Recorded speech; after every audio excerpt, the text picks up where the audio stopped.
Olá, meus amigos, como é que vocês estão? Tudo bem? Saudade de vocês. Rogério Parada por aqui, 23 de novembro. Semana passada uma correria grande.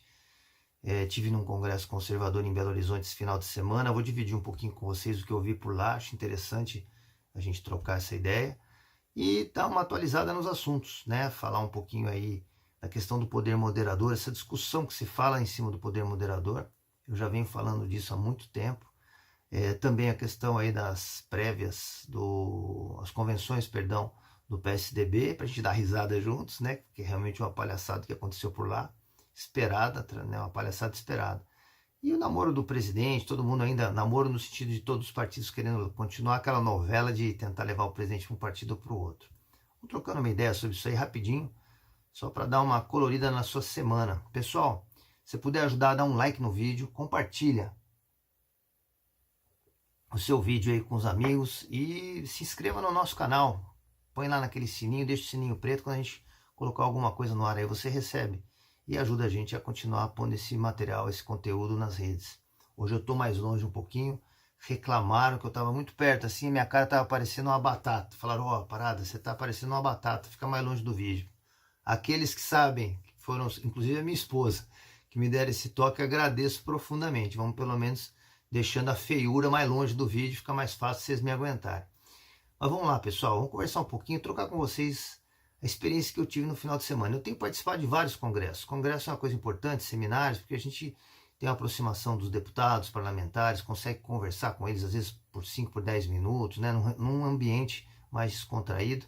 Isso é muito importante, porque você sente muitas das coisas, das pautas, das impressões dos parlamentares nessas conversas, nas discussões que a gente presencia em seminários, em congressos, você consegue sentir o que está acontecendo.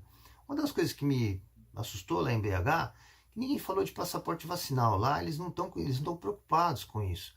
Diferente do que a gente está vivendo aqui, né? Na semana, vocês devem ter acompanhado aqui em Campinas, nós tentamos votar em regime de urgência um projeto de lei de autoria de um vereador, o Nelson Ozzi, aqui de Campinas.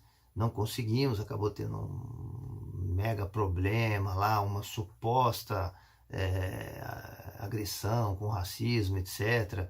Quer dizer, desviou tudo, inverteu tudo no final, que é o que interessava, que era aprovar o projeto. A gente não conseguiu aprovar e sinto, a minha sensação é que esse projeto vai ser barrado, inclusive, no ano que vem. Então, passaporte vacinal em Campinas não emplacou.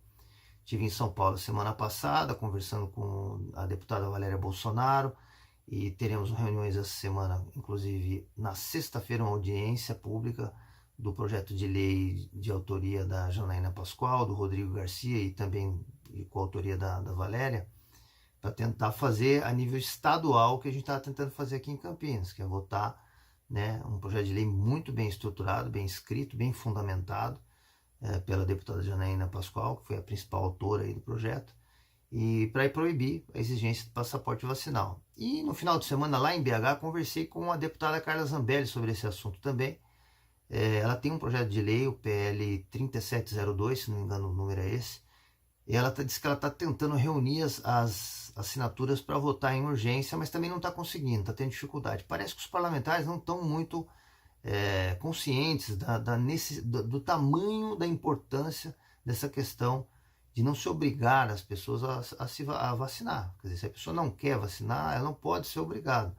Não estou dizendo que eu seja contra a vacina, né? Mas assim, a liberdade de ser vacinado ou não tem que ser preservada, inclusive, porque eu reforço aqui, coisa que eu venho falando há muito tempo, tem pessoas que não podem tomar vacina, são vulneráveis, né?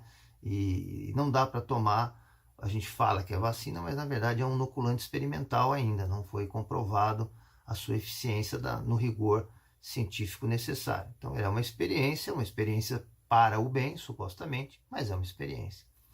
E aí eu notei que em BH esse tema não está sendo discutido. O que se discute muito lá, e que talvez a gente não esteja, aí eu fui prestar atenção nesse assunto, é a questão da ideologia de gênero nas escolas, né? Essa questão de banheiros, né? Um homem poder usar, que se sentir mulher, poder usar um banheiro de mulheres e, por exemplo, dentro dos clubes, o Minas Clube é um clube tradicional de Belo Horizonte, teve essa discussão lá, que estavam autorizando, iam autorizar, né, homens que se sentem mulheres, por exemplo, a se despir, tomar banhos nos vestiários das mulheres, inclusive com meninas, né, com crianças e tudo mais. Então isso é inadmissível e se discutiu muito esse assunto, né? Minas teve várias vitórias, eles conseguiram, estava passando um projeto lá, eles contaram a história e no final conseguiram, por pressão realmente de 2 ou 3 deputados, com o pessoal evangélico, a bancada evangélica, eles ficaram atentos, estava passando desapercebidamente na Assembleia Estadual uma lei nesse sentido aí de liberar, né? Liberar os banheiros sanitários e criar um precedente legal de conceito de identidade de gênero, ideologia de gênero, etc. Então é interessante esse assunto, eles conseguiram barrar, o governador Zema acabou vetando por pressão, tá, pessoal? Isso ia passar. Pressão realmente, principalmente da bancada evangélica, que é grande também em Minas. Eu fui observar, falei, pô, esse tema é um tema interessante. Fui olhar na Câmara de Campinas ontem, hoje, né? Ontem, na verdade, à noite, estava na pauta. Eu comecei a olhar e falei, deixa eu ver essa pauta. Tem lá, e tinha lá um projeto de lei da vereadora Paola, que é para ajudar os travestis e os transexos, inclusive com dinheiro, né, com auxílio, e criando essa questão da ideologia de gênero também. Então, essa pauta, né, LGBT, essa pauta de ideologia de gênero, ela é a pauta da vez da esquerda. Eles estão articulados no sentido de tentar passar essa mudança ou essa imposição de uma pauta de costumes que fere completamente o respeito, né, à família. E, inclusive, eu fico aqui com uma sugestão, né, ao invés de se deixar homens que se sentem mulheres frequentarem banheiros de mulheres e mulheres que se sentem homens também fazer o contrário, por que a gente não faz um terceiro banheiro para quem não se sente nem homem nem mulher?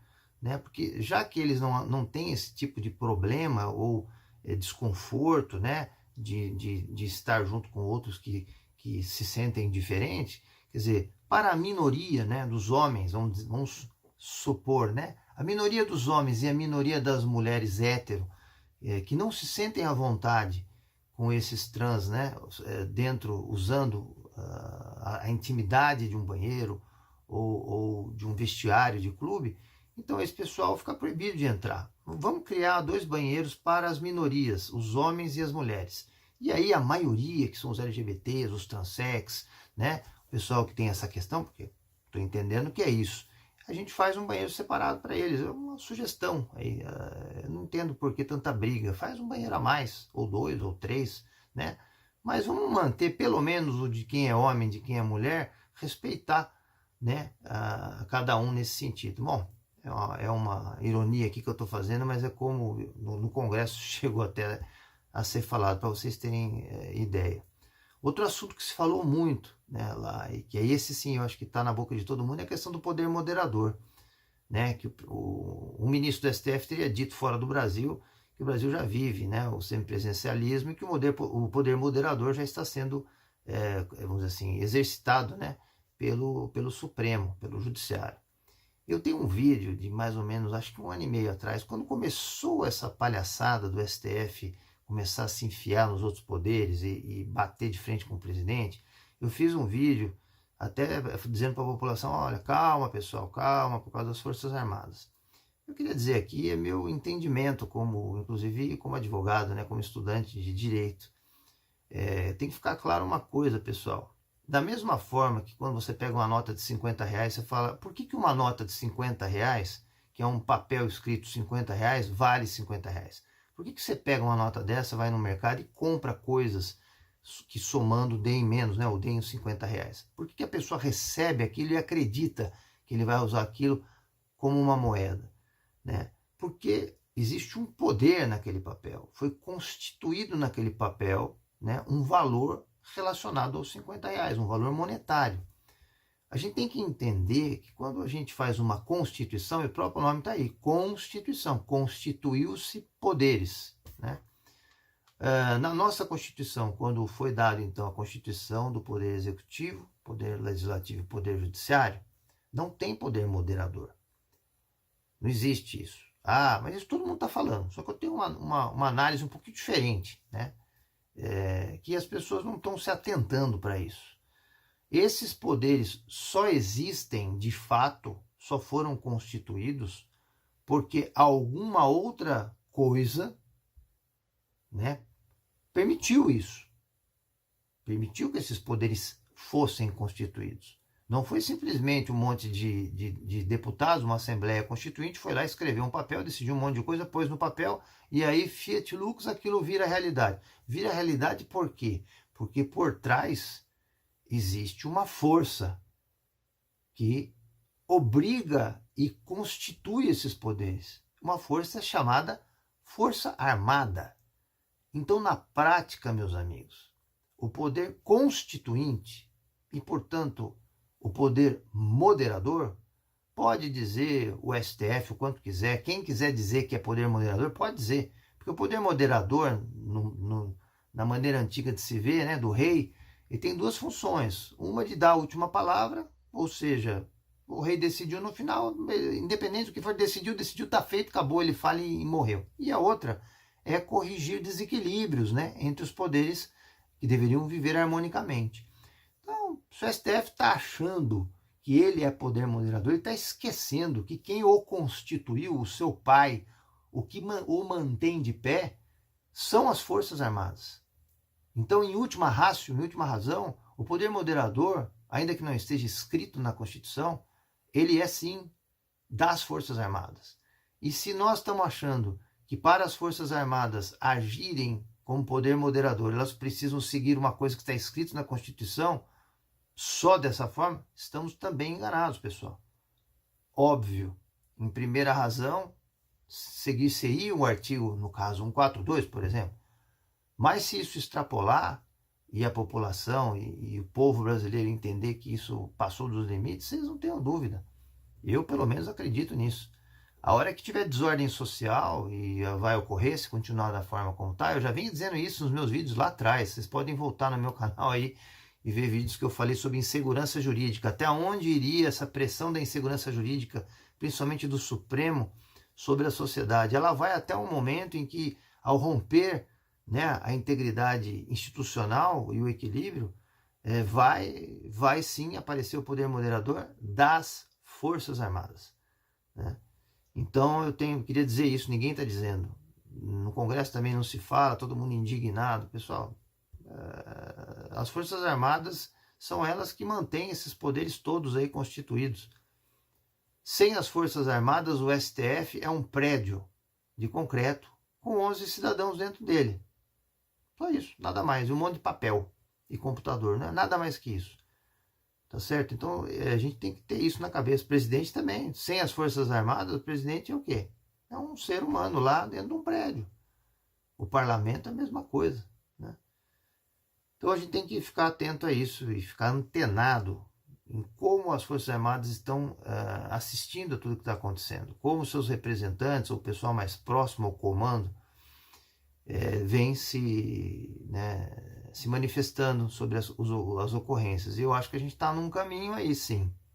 Independente de presidente pedir ou não. Porque não esqueçam que para as Forças Armadas agir, ela pode agir mantendo e estando o presidente da República no poder, ou realmente chegar e desfazer tudo e começar do zero, né?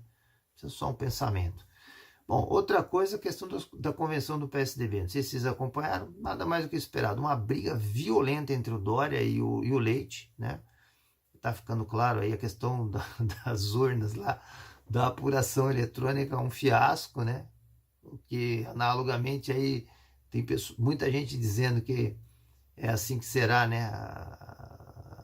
A votação, a apuração das urnas no ano que vem, mas não vou entrar nesse assunto hoje. E aí fica claro o seguinte, pessoal, se o Dória ganhar, isso todo mundo já sabe, se o Dória ganhar, ele sai sim candidato a presidente, e se o Leite ganhar, ele deve ser vice do Moro, isso já está acertado. Eu num outro vídeo falei, o Leite é ligado ao Lema, né, o pessoal do Lema, e o Moro tem muito interesse em se aproximar desse grupo. Os financiadores do Moro têm interesse em juntar os grupos econômicos, né, que são metacapitalistas aí, progressistas, em cima de uma candidatura Moro-Leite. Então vamos ficar atento a isso. Nos próximos dias deve sair aí o desfecho dessa convenção circense aí do PSDB. Outra coisa, fiquei feliz com a fala do vice-presidente, general Mourão, do meu partido, né, reforçando o que eu venho dizendo, inclusive nos congressos também. Todo mundo fala que não tem partido de direita no Brasil. Tem sim. O PRTB, realmente, como o próprio Mourão disse, ele na sua história recente não tem nenhuma mancha, nada. E é um partido genuinamente conservador, com seus quadros, na sua grande maioria, de pessoas como eu, conservadoras, e que o lema Deus, Pátria e Família já é a máxima do nosso partido há muito tempo, né? Então a gente fica feliz em dizer que temos um partido e que o presidente ainda não escolheu. Quem sabe não vem para o nosso, né? A gente está torcendo para isso aí. Pessoal, acho que é isso. Se puder dar um like aí no vídeo, por hoje é só. Uma boa semana, a gente vai conversando aí conforme o tempo vai passando. Agradeço sua paciência aí comigo. Um beijão no coração e uma excelente aí terça-feira. Fiquem com Deus, vamos em frente.